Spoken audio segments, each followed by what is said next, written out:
Economy plus में सफर किया? ओए मैं हलाल की कमाता हूँ, मेहनत का पैसा है, मकसूदे मेरे पास। मैंने हमेशा इकोनॉमी माइनस में सफर किया है। Economy minus?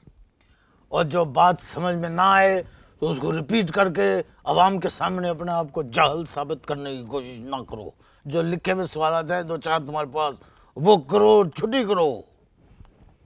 जब तक मैं मोजिस इकोनॉमिस्ट से निपटता हूँ, आप इश्तहार देखें।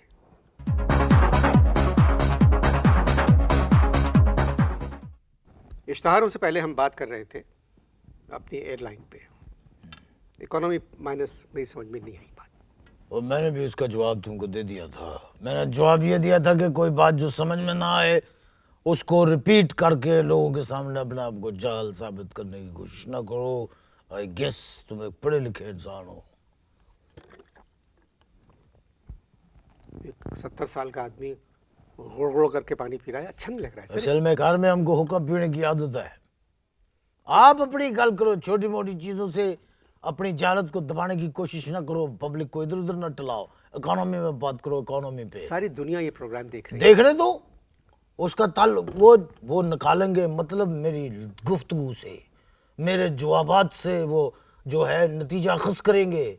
ये गुड़ करने से कोई नतीजा अखज़ नहीं होगा। गल करो, स्टिक टू योर स्क्रिप्ट। जो सवाल लिख के लाओ वही करो। आप नॉर्मल बात क्यों नहीं करते? और पाकिस्तान की इकोनॉमी जब अब नॉर्मल है तो नॉर्मल बात मैं क्या करूं? और मैं तो गिरी रे कोई संभालो। मैं नहीं गिरी यार, मैं गाना गा रहा था। मैं तो गिरी रे कोई संभालो। ये गाना तो लता मंगेशकर ने 35 साल पहले गाया था। और पता लग गया ना कि तुझे म्यूजिक से दिलचस्पी है। बिल्कुल ठीक है, 35 साल पहले लता मंगेशकर ने हमारे स्टॉक एक्सचेंज को देख के ये गाना गाया था। मैं तो गिरी रे कोई संभालो। पाकिस्तान के स्टॉक एक्सचेंज को देख के लता जी ने ये गाना गाया था, मैं तो गिरी रे कोई संभालो। हाँ जी, गलत बात कर रहे हैं तुम गलत सोच रहे हो। आप गलत बात कर रहे हैं। मैं बिल्कुल सही ट्रैक के ऊपर सही गल कर रहे हैं। जब अपनी गलती हो तो सामने वाले को कसूरवार न ठहराया करो।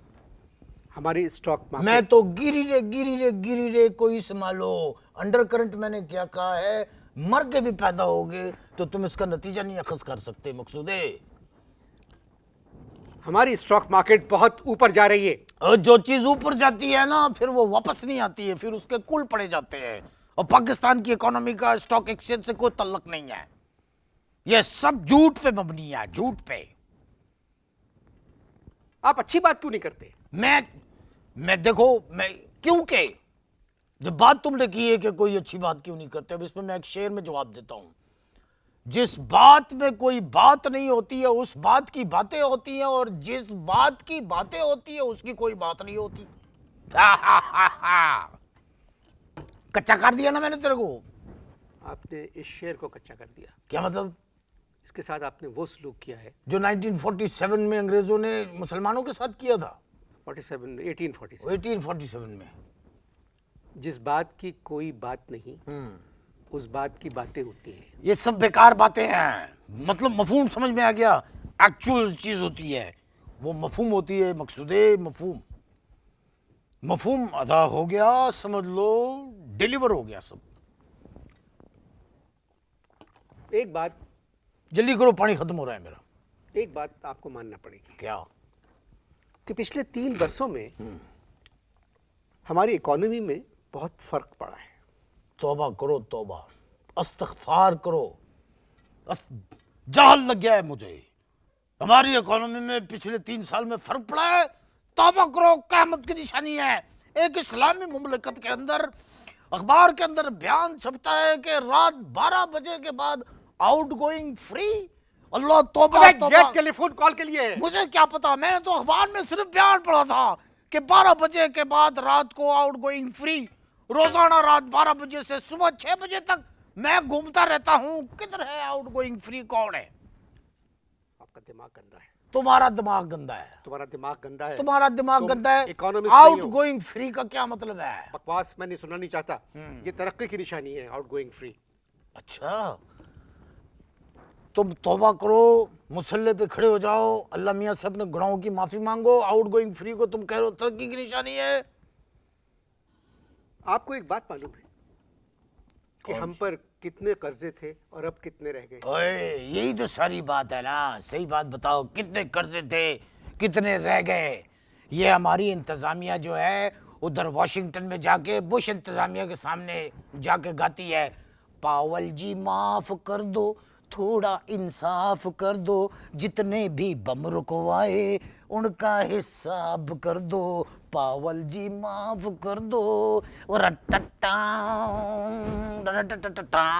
जब बहुत गिटार बजते तो फिर पावल कहते, ओ जाओ जी माफ किया, थोड़ा इंसाफ किया, तुमने जो कर्ज लिया था वो तुमको माफ किया, जाओ जी माफ किया। रटटा तो फिर बुश इंतजामिया हमारी इंतजामिया को देख के गाती है, होई ना मीना डी का डम डम डम, होदाए डमानी का डम डम डम। तो फिर हमारी इंतजामिया इज्जत माँ बुश को देख के गाते हैं, ओ माका नाका नाका, ओ माका नाका नाका, ओ तीका पिकारी का, इना मीना ढीका मीना ढाए डामा माका नाका तीका पिकारी और लड़ी का रम पंपोश रम पंपोश।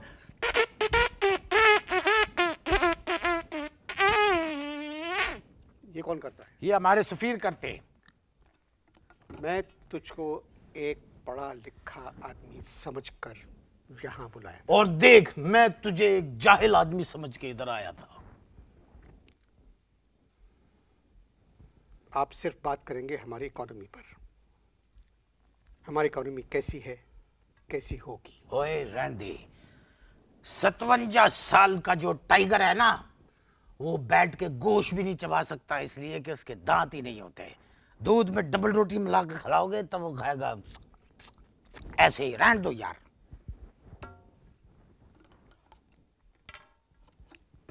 दुबई को देखा आपने कैसी तरक्की की है? तूने देखा है दुबई को? मैं शहर की बात कर रहा तूने दुबई देखा है ना? जी। देखा, आपने दुबई देखा है ना? जी जी। मैंने भी देखा है दुबई। तो क्या फरमाया आपने? तो उसकी तरक्की देखें कैसी हो रही है। किसकी तरक्की? दुबई की। कोई तरक्की नहीं हो रही। क्या तरक्की हो रही है? दुबई के अंदर जो है जमीन में से पेट्रोल निकलता है और इधर पाकिस्तान में आवाम में से डीजल निकाला जा रहा है जो उसमें है ही नहीं। ओए 911 से पहले ये जितने अरब ममालिक के लोग थे, ये अकेले हनीमून बनाने के लिए अमेरिका और यूरोप जाते थे। जब एयरपोर्टों के ऊपर उनकी तलाशियां शुरू हुई, जुब्बे उतारे जाने लगे, तौबा तौबा, तो फिर उन्होंने कहा कि नहीं, no, we should go to Dubai.